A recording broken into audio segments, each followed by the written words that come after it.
ನಮಸ್ಕಾರ. ಬಂದಾಗ ಬರೀ ಆರೋಗ್ಯ ದೃಷ್ಟಿ ಮಾತ್ರ ಯೋಗ ಮಾಡಿಸ್ತಾರೆ ಅನ್ಕೊಂಡೆ. ಆರೋಗ್ಯ ಎಲ್ಲಿ ಬೇಕಾದ್ರೂ ಸಿಗುತ್ತೆ, ಹೇಗೆ ಬೇಕಾದ್ರೂ ಪಡ್ಕೋಬಹುದು. ಆರೋಗ್ಯದ ಜೊತೆಲಿ ಒಳಗಡೆ ನೋವಿಗೆ ಮದ್ದು ಕಂಡಿಡಿದೆಯಲ್ಲ, ಅದಿಲ್ಲಿ ಸಿಕ್ಕೇ ಸಿಗುತ್ತೆ, 100% ಸಿಗುತ್ತೆ. ನಮ್ಮ ದೇಹದಲ್ಲಿ ಒಳ ಮನಸ್ಸು ಮತ್ತು ಹೊರ ದೇಹಕ್ಕೆ ಎರಡಕ್ಕೂ ಇಲ್ಲಿ ಒಳ್ಳೆ ಔಷಧಿ ಸಿಗುತ್ತೆ. ಸಂಜೀವನಿ ಸ್ಪರ್ಶ ಯೋಗದಲ್ಲಿ ಭಾಗವಹಿಸಿ ತಮ್ಮ ಆರೋಗ್ಯನ ಕಾಪಾಡ್ಕೊಬೇಕು ಅಂತ ಕೇಳ್ಕೊಳ್ತೀನಿ.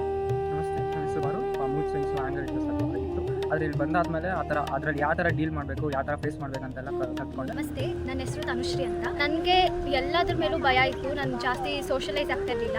ಸೊ ಎಲ್ಲ ಫುಲ್ ಕನ್ಫ್ಯೂಷನ್ಸ್ ಇತ್ತು. ಇಲ್ಲಿ ಬಂದರೆ ಲೈಫ್ ತುಂಬ ಚೇಂಜ್ ಆಗುತ್ತೆ. ಆಮೇಲೆ ಇಲ್ಲಿ ಬಂದಮೇಲೆ ರಿಯಲೈಸ್ ಆಯಿತು ಅದು ಎಷ್ಟು ಚೆನ್ನಾಗಿದೆ ಅಂತ. ನಿಮ್ಮ ಲೈಫ್ ನಿನ್ನ ಚೆನ್ನಾಗಿ ರೂಪಿಸ್ಕೋಬೋದು. ನನ್ನ ಹೆಸರು ಪ್ರಿಯಾ ವರ್ಷ ಅಂತ. 4 ಡೇಸಲ್ಲೂ ಒಂದೊಂದು ದಿವಸ ಒಂದೊಂದು ನನಗೆ ಆನ್ಸರ್ ಸಿಕ್ಕಿದೆ. ನನಗಿದು ತುಂಬ ಚೆನ್ನಾಗಿತ್ತು ಕ್ಲಾಸ್.